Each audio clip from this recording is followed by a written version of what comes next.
We are in 2020.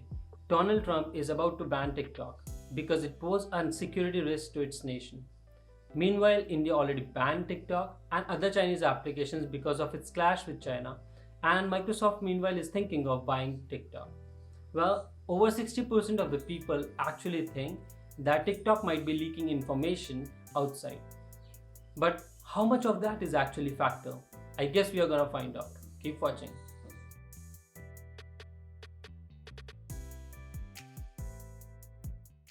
So earlier this month, a well-renowned French researcher actually thought of finding out the truth of TikTok by intercepting the packets that were being sent from your phone to the company's server and see if those packets actually consisted of some user-sensitive data. On analyzing the application, he actually found out that every 5 minutes a piece of data was being sent from your phone to the company's server.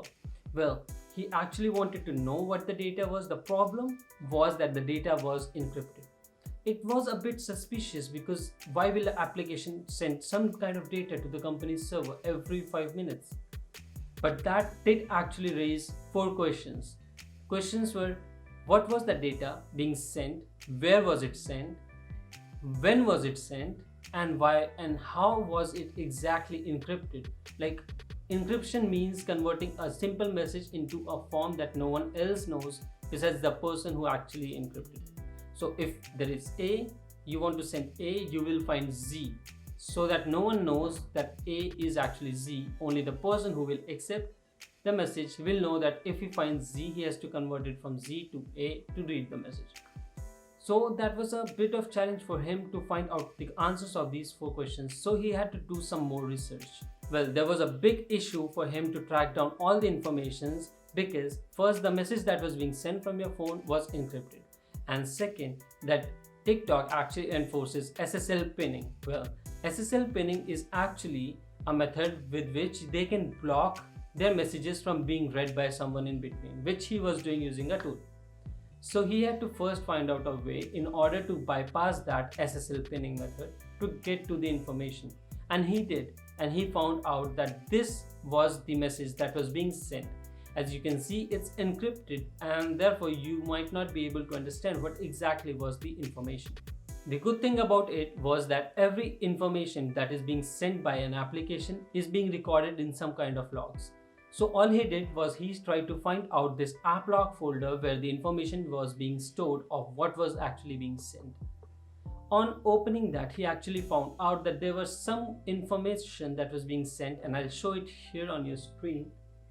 Well, largely these parameters can be classified into 3 categories. First, information about the device. Second, information about the application. And third, information about the user. And looking at the information about the user, it didn't really consist of much information. So out of all that information that was being sent, a part of the information consisted of your phone's information, user information, and the application information, which in my eyes was not at all sensitive. But there was still this piece of chunk which was being sent to the servers, and that was encrypted. So he had to find a way to decrypt that. So he dug deeper into the source code of the application to find out exactly at what point was that message being encrypted and what exactly was that message and where was it coming from. On further investigation, he actually found out that there was a method or a function which was sending the data at a specific time interval to the company's server. And it was actually taking 4 parameters, as you'll see on the screen. Well, the first one was actually a URL, so it's not of that importance. Second was actually the parameter that was later being encrypted. Third and fourth were not at all relevant, so let's just ignore that. So coming back to the second argument, that is the main piece of evidence here, we found out that at this point of time it was being encrypted. So now that we knew that there was actually 4 parameters that was involved in being sending the information, and out of which only one was the information that was being encrypted by the function, he had to only find out where exactly was that information was being encrypted. Once he found that the message was being encrypted at this point, he can trace back one step before the encryption happens and get that message, and then he could read exactly what the message was. And that's what he did. He found out that the encryption was happening here, so he traced back that argument just one step before the encryption and read the content. So, what was it? Like before, this was the information that was being sent. Well, it consisted of a lot of information which mostly consisted of time, when the application was launched, phone's information, application information. And frankly, I don't even see anything important in there which is being sent. The company is just encrypting it so that it's secured and no one else is able to read it. And every 5 minutes it's sending that, because that's what most of the application do. It's a pretty normal thing for applications. If you see, from WhatsApp to Facebook, each and every application is actually doing the same thing. Now that we had the information of 3 questions out of 4, we only had to find out where the data was actually being sent. Well, to that said, it was a bit strange to see that the person who was researching, the researcher basically, was sitting in Europe and using that application and tracking the information.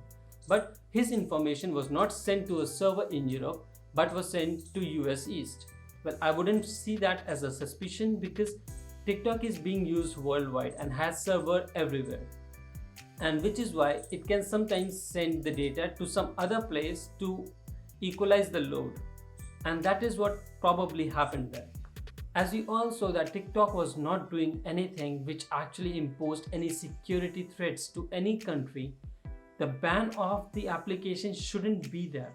If you ask me, each and every application is doing the same thing by sending the basic information of user with the phone state and application version always to their servers.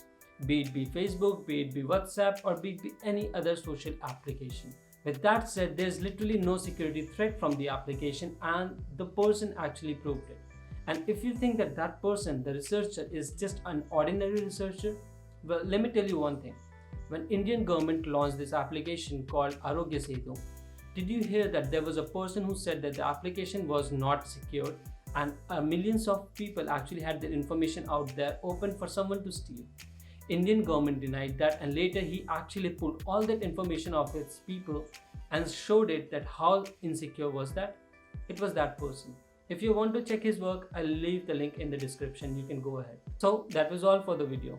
If you enjoyed watching this, hit that like button, and if you have any questions, feel free to ask me in the comments. If you're new to my channel, feel free to subscribe, and I'll see you in the next one. Peace.